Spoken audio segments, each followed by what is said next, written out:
오늘은 삶의 여정 끝에서라는 제목으로 하나님의 말씀 증가하도록 하겠습니다. 제가 지난주에 김영민 집사 감기 걸렸다고 해서 아니 무슨 여름에 감기가 걸리냐고 그런데 일주일 후에 제가 감기 걸릴 줄 모르고 참 사람이 어리석죠. 제가 그래서 여름 감기는 걔도 안 걸린다는데 제가 감기가 걸렸습니다. 예, 시골에 가가지고 일하고 너무 더우니까 또 에어컨 앞에 막 있고 더워서 땀을 너무 많이 흘려가지고 그랬더니 감기가 금방 들어버렸나요? 어린 시절부터 죽음에 대해서 저는 많이 생각했습니다. 왜냐하면 어머니의 부재 때문입니다. 여러분이 아시는 것처럼 제가 4살 때 어머니는 하나님의 품에 안기셨습니다. 어린 시절 어머니의 죽음을 직접 보지는 못했지만 형들이 어머니에 대해서 더 이상 말하지 않는 걸 보고 이제 엄마가 없다는 사실을 직감했습니다. 오늘부터 형들이 엄마에 대해서 전혀 얘기를 안 하는 거예요. 그 어린 나이에 저도 왜 얘기를 안 했는지 모르겠어요. 서로 아무도 얘기를 안 하니까 자연스럽게 안 하게 됐고 엄마가 이제 병원에 계셔서 항상 아파서 그래서 엄마가 죽었구나 생각을 했습니다. 어머니의 부재는 어머니를 만날 수 있는 유일한 방법에 대한 관심으로 이끌었습니다. 그 방법은 죽음밖에 없겠죠. 그렇게 죽음에 대해 많이 생각하다 보니 죽음 이후의 삶에 대해서도 관심을 갖게 되었습니다. 국민학교 4학년 때, 저희가 다닐 때는 국민학교였어요. 국민학교 4학년 때 친한 친구가, 지금 현재 초등학교예요. 네. 친한 친구가 교통사고로 죽었습니다. 그 친구와 친하게 된 이유는 둘 다 엄마가 없다는 이유 때문이었습니다. 공통점이었죠. 반에서 유일하게 엄마가 없는 두 애, 병철이와 신재. 근데 그 신재가 교통사고로 죽은 겁니다. 고3 시절 저를 유난히 잘 따르던 교회 후배 동찬이가 나로도 해수욕장에서 물놀이를 하다가 숨지는 사고가 발생했습니다. 아마 청소년 시절 때 저에게 가장 큰 충격을 준 사건이었습니다. 원래 계획은 교회 동생들을 데리고 함께 여름 나들이를 가기로 했습니다. 저희가 고3 남자, 여자 포함해서 거의 20명 가까이 되었고 그 밑에 고등학교 1학년 아이들도 한 10명 정도 되었는데 워낙 저를 잘 따르는 제 학교 후배기도 했었어요. 하지만 교회 전사님이 반대하셨어요. 사적으로 그렇게 놀러 가는 거는 교회 공동체 리더십 하여튼 여러 가지 이유로 하여튼 반대하셨는데 몇몇 사람들만 그렇게 해서 가는 건 좋지 않다고 얘기를 하시더라고요. 그래서 교회 리더십에 따르라고 얘기를 했고 또 저희가 어린 나이였기 때문에 전사님이 얘기하면 다 듣는 그런 나이였죠. 그래서 저희 고3만 따로 물놀이를 가게 되었습니다. 나중에 안 사실이지만 저희와 함께 가지 못한 동찬이는 학교 친구들과 물놀이를 가게 되었고 같은 날 우리는 여수 신덕 해수욕장으로 갔고 동찬이와 학교 친구들은 고흥 나로도 해수욕장으로 갔습니다. 지난주까지 함께 예배했던 후배 동찬이의 죽음의 소식은 제게 너무나 크나큰 충격이었습니다. 동찬이와 이별보다 더 큰 상처는 동찬이의 죽음을 막지 못했다는 저의 죄책감 때문이었어요. 제가 우겨서 전사님한테 얘기해서 함께 데리고 갔으면 그런 일이 없었을 텐데라는 게 계속해서 고3 내내 저를 괴롭혔어요. 내가 조금만 더 이야기해서 데리고 갔다면 그런 일이 벌어지지 않았을 텐데. 동찬이 죽음에 대한 죄책감이 고3 내내 저를 괴롭혔습니다. 인간은 본능적으로 죽음을 회피합니다. 죽음을 피하죠. 사람들마다 각자의 불안이 있지만 가장 큰 불안은 뭐냐면 죽음에 대한 불안입니다. 제가 오늘 왜 이렇게 많은 죽음을 말하는 것일까요? 더 나은 삶을 살기 위해 죽음을 말하는 겁니다. 우리가 죽음을 제대로 알면 더 나은 삶을 살 수밖에 없습니다. 예수님이 십자가에서 죽임을 당하시고 난 이후 어디 가셨나요? 어렵나요? 네. 이 내용이 베드로전서 3장 19절에 나옵니다. 예수님이 십자가에 달리시고 난 후 죽으시잖아요? 그 다음에 죽은 영혼이 어디로 갔나요? 육체는 돌무덤에 제자들이 안치했고 영혼은 어디로 가셨어요? 그 내용이 베드로전서 3장 19절에 나옵니다. 그는 예수님이에요. 그가 또한 영으로 가서 옥에 있는 영들에게 선포하시니라. 이 내용이 사도행전 원문에도 나와요. 영어 NIV 버전의 사도신경입니다. He descended는 내려오다 이런 의미면 into hell. 헬은 지옥을 얘기하는 거, into는 방향을 얘기하는 거고, 그러니까 지옥으로 내려가셨다라는 의미예요. The third day he rose again from the dead. 그러니까 한국어로 이 부분을 번역하면 이래요. 본디오 빌라도에게 고난을 받아 십자가에 못 박혀 죽으시고 장사된 지 사흘 만에 죽은 자 가운데서 살아나셨으며 중간 부분 빠진 부분 있죠. 제가 아까 읽어드린 He descended into hell이 빠졌어요. 그러니까 지옥으로 내려가신 부분이 사도행전 원문의 영어 버전에 다 있거든요. 그러니까 다른 나라는 다 있는 거예요. 그러면 우리나라만 빠졌어요. 전에도 한번 말씀드렸죠. 언더우드 선교사가 처음에 번역할 때는 이 내용이 포함되어 있었어요. 하지만 나중에 감리교, 성결교, 장로교가 통합해가지고 찬송가를 평찬하는데 감리교가 선교 초반에 우리나라에 셌어요. 100년 전에. 감리교에 웨슬리라는 사람이 있는데 웨슬리가 감리교를 창시한 사람이에요. 웨슬리가 이 구절이 조금 오해 소지가 있고 위험하니까 잘 다루지 말라고 얘기를 했어요. 웨슬리가 창시자면 우리는 장로교는 누굴 따라요? 칼빈이라는 사람을 따라요. 그 사람이 절대적인 권위를 가지고 있어요. 그 사람이 얘기하면 거의 대부분 다 따르는데 감리교는 웨슬리예요. 그러니까 감리교가 또 교세가 컸단 말이에요. 그러니까 요구하니까 장로교에서 양보하고 이 구절을 뺐어요. 100년이 지난 지금 다시 들어갈 수 있나요? 못 들어가요. 네. 네. 그래서 유학 간 청년들이 가장 많이 물어본 내용이 이 내용이에요. 우리나라 사도신경에는 없는데 영어 버전에 있는데 어떻게 된 거예요, 목사님? 이렇게 많이 물어봐요.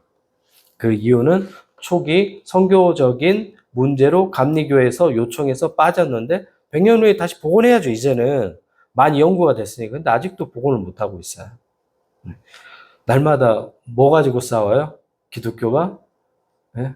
구구에 빠져가지고 막 이상한 것만 지지하고 막 이러잖아요. 이런 일을 해야지, 이런 일을.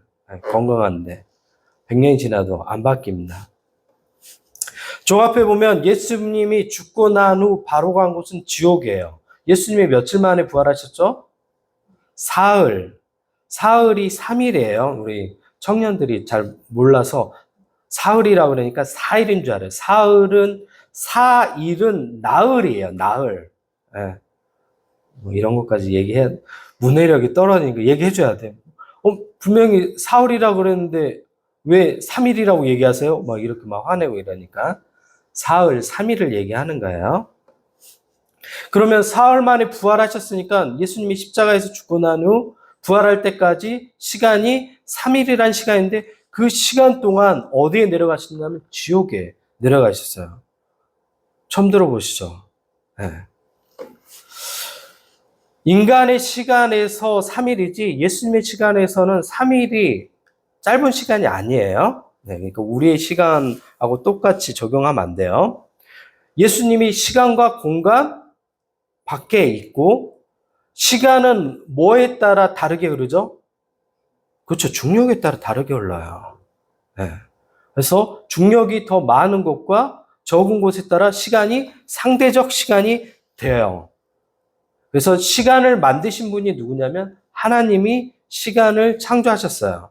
그래서 예수님은 시간 밖에 있는 분이기 때문에 시간의 구애를 받지 않고 초월적인 분이 되시는 거예요. 그래서 3일이라는 시간은 우리의 인간의 24시간, 24시간, 24시간, 3일 이렇게 적용하면 안 돼요. 네. 그러니까 실제적으로 3일이지만 인간에게 예수님에게는 그 시간의 범위가 훨씬 길어요. 과거의 시간도 아니고 현재 시간도 아니고 미래 시간도 아니고 그걸 초월해 있는 시간이에요. 조금 어렵죠. 네, 나중에 이야기를 또 한번 할 때가 있을 테니까 그때 또 한번 설명해 드릴게요. 달리 말하면 예수님의 시간은 직선의 시간이 아니라 원의 시간인 거예요. 원의 시간. 마치 영화 감독이 영화를 만들잖아요. 그러면 각각 주인공들의 개별적인 사건이 감독에게는 어떻게 보여요? 하나의 큰 사건으로 하나로 보이는 거예요. 근데 우리가 영화를 볼 때는 어때요? 시간의 흐름에 따라 보니까 개별적 사건으로 보이는데 이 감독은 이걸 만든 사람이잖아요. 그러니까 결론을 알잖아요. 그러니까 하나로 보이는 거예요. 예수님에게 인간의 시간이 이렇게 하나로 보인다는 얘기인 거야. 네. 이해되셨나요? 네, 제가 너무 어렵게 설명하나? 네. 그렇다면 예수님이 지옥에 가서 도대체 무슨 일을 하셨을까요? 3일 동안 지옥에 가셨다는 것은 분명한 목적이 있는 거잖아요. 네. 그런 내용을 우리가 잘 안 가르치니까. 네. 이게 우리는 그 기독교를 얘기할 때 카톨릭, 동방종교회, 그 다음에 개신교 이렇게 얘기를 하거든요. 근데 우리는 카톨릭에서 종교개혁을 해서 개혁해서 나온 종파예요. 그러다 보니까 카톨릭에 대해서는 알러지 반응이 있어요. 근데 카톨릭의 정반대쪽으로 가면 진리가 되는 게 아니에요. 근데 여기서 나왔기 때문에 여기서 하는 건 무조건 안 하려고 하는 뭐가 있어요? 본성이 있어요. 여기서 하는 거는 다 거부하고 싶은 삐뚤어진 마음이 있어요. 그래서 카톨릭 얘기하면 다 틀렸다고 얘기하고 싶은 마음이 있어요. 물론 카톨릭에서 말하는 게 다 맞지는 않아요. 근데 카톨릭이라는 기독교 2000년 역사 안에서 우리가 1517년에 종교개혁하고 나왔으니까 1500년 동안 쌓여있는 기독교의 중요한 내용들이 있을 거 아니에요. 그 내용들을 다 거부하면 안 된다는 거예요. 1500년 동안 있었던 그 중요한 내용들 가운데 좋은 것들은 배우고 잘못된 것들을 수정하는 거죠. 근데 이제 이 지옥에 관한 부분 이런 것들에 대해서 개신교는 안 다루죠. 뭐만 다뤄요? 예수 믿으면 천당, 예수 안 믿으면 지옥 가. 이거 외에 더 이상 다루지 않아요. 지옥에 대해서. 그러니까 문제들이 많이 생겨요. 설명을 못하는 것들이 많아요. 이순신 장군 지옥 갔어요? 이런 얘기하면 답을 못하는 거예요. 네. 기독교가 답을 못해요. 그러니까 이런 부분들을 잘 다뤄야지 누군가한테 답을 해줄 수 있는 거야. 그렇다면 예수님이 지옥에 가서 무엇을 하셨을까? 우리는 그 힌트를 성경을 통해서 찾을 수 있어요. 계시록 1장 18절입니다. 이제 세세토록 살아있어 사망과 음부의 열쇠를 가졌노니. 무슨 말이냐면 예수님이 죽음도 정복하셨다는 얘기인가요? 사망과 음부의 열쇠를 가졌다는 것은 천국의 열쇠뿐만 아니라 사망과 음부의 열쇠도 가지신 분이 예수님입니다. 스가랴 9장 11절입니다. 내 언약의 피로 말미암아, 언약의 피는 십자가를 이야기를 해요. 내가 내 갇힌 자들을 물 없는 구덩이에서 놓았나니, 물 없는 구덩이에서 노임을 받게 했대요. 뭐로? 내 언약의 피로. 구원하신 거에 대한 비유적인 표현인 거예요. 마지막으로 가장 직접적인 본문이 베드로전서 3장 19절입니다. 그가 또한 영으로 가서 예수님이에요. 옥에 있는 영들에게 선포하시니라. 뭘 선포했을까요? 복음을 전하신 거예요. 지옥에 있는 사람들에게 예수님께서 복음을 전하신 거예요. 제가 기독교 사상적인 체계를 세운 두 사람이 있다고 얘기했죠. 유명한 신학자. 여러 번 얘기했죠. 한 사람이 어거스티나 얘기하는 아우구스티누스고 또 한 사람이 누구냐면 토마스 아퀴나스예요. 이 두 사람이 기독교 2000년 역사를 체계적으로 세울 수 있도록 기틀을 마련한 사람이에요. 철학에는 두 사람이 누구예요? 플라톤이라는 사람이고 그 제자 아리스토텔레스 이 두 사람이 서양 철학을 다 세웠어요. 그리고 지금 계속 서양 철학 그 위에 나온 모든 사상은 이 두 사람에 대한 각주에 불과해요. 네. 그러면 기독교에 대해서 알려면 아우구스티누스, 그 다음에 토마스 아퀴나스를 알아야 돼요. 그냥 이름만 알아놓으시면 돼요. 내용 잘 몰라도 돼요. 근데 이 기독교 체계를 세운 두 거성 중에 한 명인 토마스 아퀴나스가 예수님이 지옥에 내려간 네 가지 목적에 대해서 다음과 같이 얘기합니다. 첫 번째, 죄인들의 모든 벌을 감당하기 위해서. 첫 번째요. 두 번째, 음부 지옥에 있는 사람들을 돕기 위해서. 세 번째, 사탄을 이기기 위해서. 네 번째, 음부에 있는 사람들을 구출하기 위해서. 그러면 뭐가 해결돼요? 뭐가 해결돼요? 예수님 전에 죽었던 사람들에게 복음이 전파되는 내용이 이해가 되는 거죠. 그리고 천재도 마찬가지예요. 예수님을 알지 못하고 죽은 사람들, 복음을 듣지 못했던 사람들이 죽은 경우도 있잖아요. 그런 사람들에게도 뭐 어떤 기회가 있는 거야? 구원의 기회가 주어지는 거예요. 예수님께서 이 지옥에 내려간 사건은 우리의 시간적으로 과거의 사건이에요? 아니면 아직도 계속될 사건인가요? 계속되는 사건이에요. 과거의 사건이 아니에요. 그러니까 제가 얘기했죠. 아까 시간이 초월적 시간으로 이해된다고. 십자가의 사건은 과거의 사건이지만 여전히 오늘도 우리에게 동일하게 영향력을 끼치는 현재의 사건인 거예요. 그래서 과거도 아니고 현재도 아니고 미래도 아니라 시간을 벗어난 사건인 거예요. 어렵나요? 이해됐나요? 그래서 예수님의 그 십자가의 사건은 과거, 현재, 미래까지 다 영향을 미치는 사건이에요. 철학자 팜넨베르크는 예수님이 음부에 내려간 구절에 대해 다음과 같이 설명합니다. 음부는 지옥을 얘기해요. 음부에 대한 승리이자 예수님의 구원 사역에 대한 보편성과 보편적 범위를 말한다. 이제 전체를 종합해 보면 예수님은 산자와 죽은 자 모두에게 구원의 기회와 길을 열어주시는 분이다.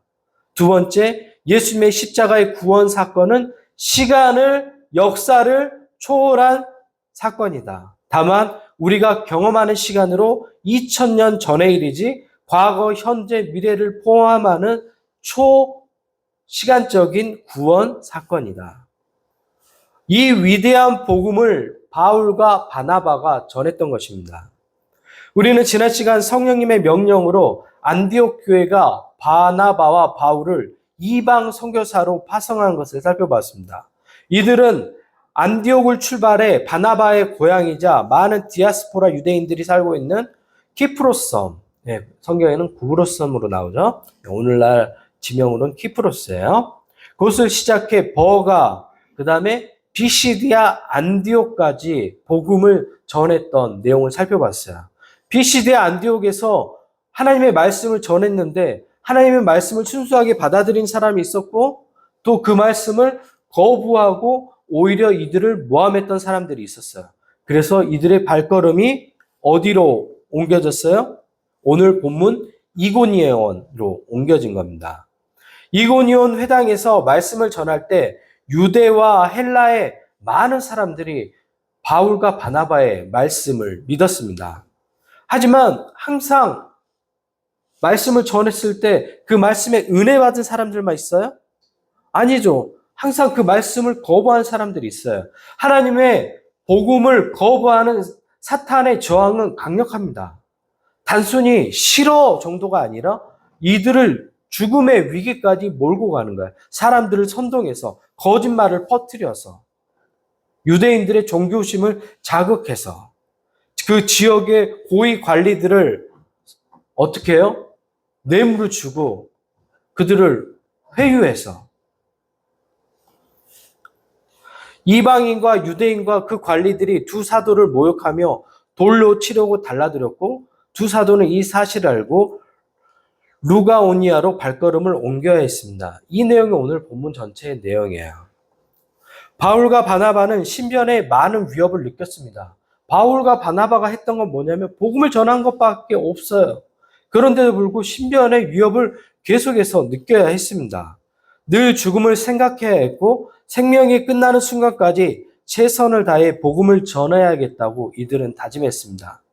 우리는 복음을 전하는 사도들은 순탄한 삶을 살았을 거라는 착각을 합니다. 그렇지 않아요? 복음을 전하는데 늘 어려움이 있어요. 오늘날은 어때요? 우리도 복음을 전하는데 어려움이 있죠. 사람들이 거부하죠. 교회 그러면 정말 싫어하죠. 과거에도 그랬고 현재에도 마찬가지입니다.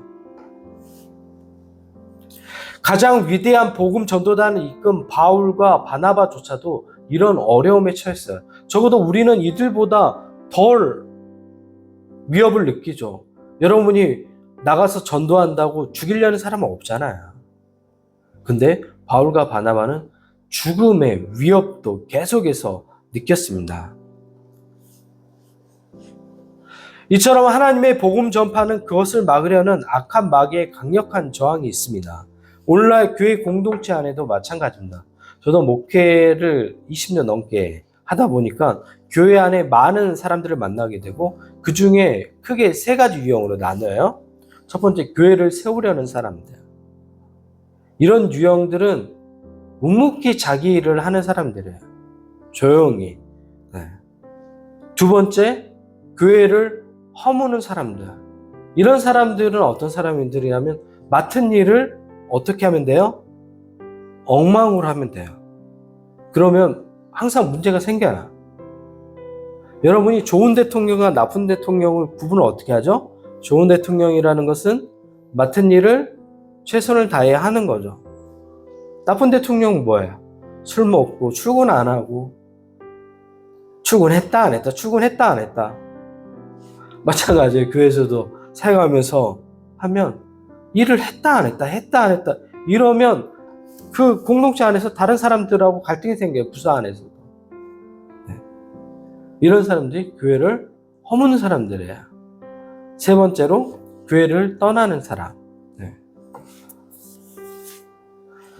삶의 여정의 끝에서 우리는 우리가 지나온 길을 돌아보게 될 것입니다.